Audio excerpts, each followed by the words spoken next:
کیا ہوتا ہے جب ایک ایماندار دوست مشکل وقت میں اپنے ہی دوست سے مدد مانگے اور وہ دوست موقع پرستی دکھائے؟ سلیم کی فصل بارشوں میں تباہ ہو گئی اور اس نے کریم سے قرض مانگا، مگر کریم نے بدلے میں کیا شرط رکھی؟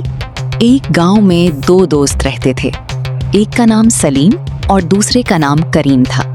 دونوں بچپن سے ایک دوسرے کو جانتے تھے، مگر دونوں کی عادتیں بالکل مختلف تھیں۔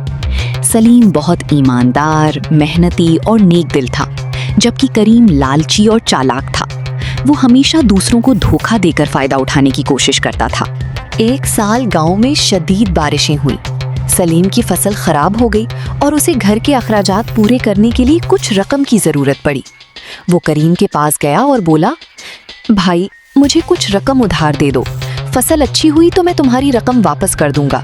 کریم نے موقع دیکھ کر کہا، میں رقم تو دے دوں گا، لیکن بدلے میں تم اپنی فصل کا آدھا حصہ مجھے دینا۔ سلیم مجبور تھا، اس لیے اس میں شرط مان لی۔ کچھ عرصے بعد موسم بہتر ہوا اور سلیم کی فصل بہت اچھی ہو گئی۔ اس نے اپنی محنت سے قرض بھی اتار دیا اور کریم کا حصہ بھی دے دیا۔ مگر کریم کی نیت بدل گئی۔ اس نے سلیم سے کہا، تم نے مجھ سے جتنی رقم لی تھی اس سے زیادہ رقم ابھی باقی ہے۔ سلیم حیران ہو کر بولا، یہ کیسے ہو سکتا ہے؟ میں تو تمہاری پوری رقم واپس کر چکا ہوں۔ کریم نے جھوٹے حساب کتاب دکھا کر سلیم کو دھوکہ دے دیا اور اس کی مزید فصل بھی لے لی۔ سلیم بہت دکھی ہوا، لیکن اس نے بدلہ لینے کے بجائے معاملہ اللہ پر چھوڑ دیا۔ کچھ عرصے بعد گاؤں میں ایک نیا تاجر آیا۔ وہ کسانوں سے اناج خریدتا تھا۔ کریم نے لالچ میں آ کر اپنی ساری جمع پونجی لگا کر بہت سا اناج خرید لیا، اس امید پر کہ قیمت بڑھنے پر وہ اسے مہنگا بیچ کر بہت پیسہ کمائے گا۔ لیکن اچانک بازار میں اناج کی قیمت بہت کم ہو گئی۔ کریم کو شدید نقصان اٹھانا پڑا۔ اس کے پاس نہ پیسہ بچا اور نہ ہی اناج۔ وہ پریشان ہو کر سلیم کے پاس پہنچا اور بولا، سلیم میری مدد کرو، میں بہت مشکل میں ہوں۔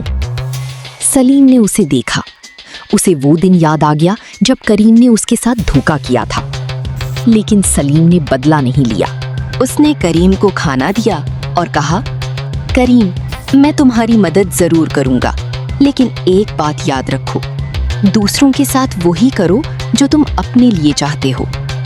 کریم کی آنکھوں میں آنسو آ گئے۔ اسے اپنی غلطیوں کا احساس ہو گیا تھا۔ وہ سلیم سے معافی مانگتے ہوئے بولا، مجھے معاف کر دو، میں نے لالچ میں آ کر تمہارے ساتھ بہت برا کیا۔ آج مجھے اپنی ہی حرکتوں کا نتیجہ مل گیا ہے۔ سلیم نے اسے معاف کر دیا۔ اس دن کے بعد کریم نے دھوکہ اور لالچ چھوڑ دیا اور محنت و ایمانداری سے زندگی گزارنے لگا۔ سبق: انسان دوسروں کے ساتھ جیسا سلوک کرتا ہے، ایک دن ویسا ہی سلوک اس کے سامنے ضرور آتا ہے۔ اسی لیے کہا جاتا ہے، جیسی کرنی ویسی بھرنی۔